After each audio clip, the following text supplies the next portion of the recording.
चलिए आगे बढ़ेंगे। तो सोनीपत के वृद्धाश्रम से जुड़ी एक बड़ी खबर सामने आई है। बुजुर्ग शिवचरण गुप्ता मामले में आश्रम प्रबंधन ने 5,100 रुपए वापस कर दिए हैं। पैसों को लेकर उठे सवालों और मामले की चर्चा के बीच आश्रम की ओर से ये कदम उठाया गया है। बता दें कि शिवचरण गुप्ता और उनकी पत्नी मीना गुप्ता लंबे समय तक वृद्धाश्रम में रहे थे।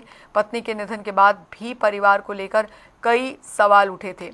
इस मामले ने उस समय तूल पकड़ा जब बुजुर्ग की स्थिति और उनसे जुड़े घटनाक्रम को लेकर लोगों में नाराजगी देखने को मिली। मामला सामने आने के बाद आश्रम प्रबंधन ने 5100 रुपये वापस कर दिए हैं और आश्रम की ओर से कहा गया है कि राशि लौटाने का फैसला स्थिति को देखते हुए लिया गया है। वहीं पूरे मामले को लेकर अब भी चर्चा जारी है।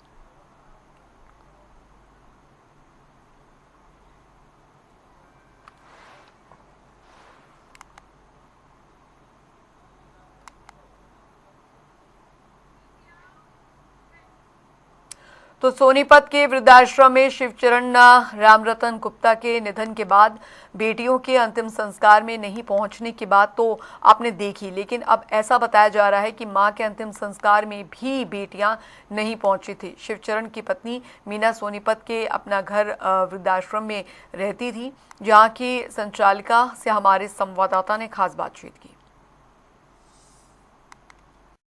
मुंबई के कपड़ा व्यापारी की सोनीपत के वृद्धाश्रम में मौत हो जाती है और उसकी सूचना उसकी बेटियों तक दी जाती है, लेकिन बेटियां अंतिम संस्कार में भी शामिल होने नहीं पहुंचती। इस वक्त मेरी मौजूदगी सोनीपत के अपना घर ओल्ड एज उसमें है, जहां मैडम सारिका हैं जो इस वृद्धाश्रम की संचालिका, उनसे बातचीत करेंगे क्योंकि जो शिवचरण गुप्ता है वो पहले इसी आश्रम में रहते थे और उसके बाद वो यहाँ से उस आश्रम में गए जहाँ उनकी मौत हुई है। मैम, कब वो आपके पास आए थे और कौन उनके साथ आया, अकेले वो आए थे? वो मार्च 2024 में मेरे पास आए थे, अकेले ही आए थे। क्या कुछ बताया उन्होंने, क्योंकि मुंबई काफी दूर है, मुंबई से सोनीपत ही क्यों आए वो? उन्होंने मुझे बताया था ककरोई में उनके कोई रिश्तेदार रहते हैं, उनसे मिलने के लिए आए थे, बट कुछ अब वो यहाँ पर रहना चाहते थे। तो अब हम जब उनकी मानसिक स्थिति ठीक नहीं थी तो इसलिए उस वक्त हमने उनसे ज़्यादा सवाल किए नहीं, बस उनके आधार कार्ड वगैरह ले लिए थे, उनकी आइडेंटिटी ले ली थी और वो बिल्कुल अच्छे से हैं। और उन्होंने ये बताया था मेरी 3 बेटियां हैं, उनकी एक बेटी नेपाल में रहती है, एक सूरत में रहती है और एक यूपी में कहीं रहती है। यहाँ पहुँचने का कारण क्या रहा? क्या पारिवारिक स्थिति ठीक नहीं थी? नहीं, पारिवारिक स्थिति तो मतलब ठीक ठाक थी और उनकी परिवार में कोई ऐसी दिक्कत हो गई थी जिसकी वजह से परिवार पूरा बिखर गया था। मतलब उनकी वाइफ बेटी के पास रह रही थी नेपाल में और अंकल यहाँ पर थे।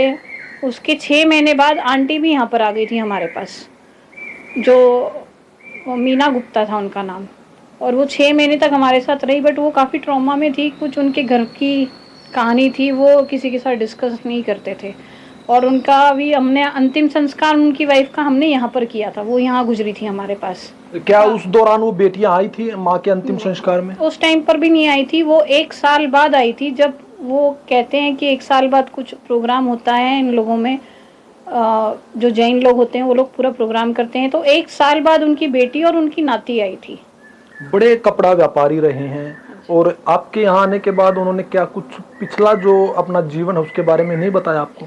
बताते थे कि वो काफ़ी अच्छा कपड़े का व्यापार करते थे और वो सेल लगाते थे बकायदा, मतलब हर सीज़न वाइज। मुझे भी उन्होंने कई बार बोला कि आपके भी अगर कभी मन करे व्यापार करने का तो मैं आपका व्यापार संभाल लूँगा, अगर आप कपड़े का काम करोगे तो। मुझे भी कहा, तो हम कहते थे अंकल आप अभी फ़िलहाल आप आराम करिए, जब आपको ऐसे लगेगा आप ठीक हो, ऐसी कोई चीज़ दिखेगी तब हम जरूर आपको बताएंगे। क्या बेटियों से बातचीत होती थी यहाँ? बेटियों से दिन रात वीडियो कॉल पे बात होती रहती थी उनकी, बट उनकी मदर एक्सपायर हो गई तब भी उनकी कोई बेटी नहीं आई, 1 साल बाद आई। और वो उसके बाद तब उनकी बड़ी बेटी और नाती आई थी, 10-15 दिन यहाँ रुके थे। और उसके बाद फिर सितंबर में 25 में उनकी बड़ी बेटी नीता अग्रवाल यहाँ पर आई थी। सितंबर से लेके मार्च तक उनके साथ ही यहाँ पर रही थी हमारे पास।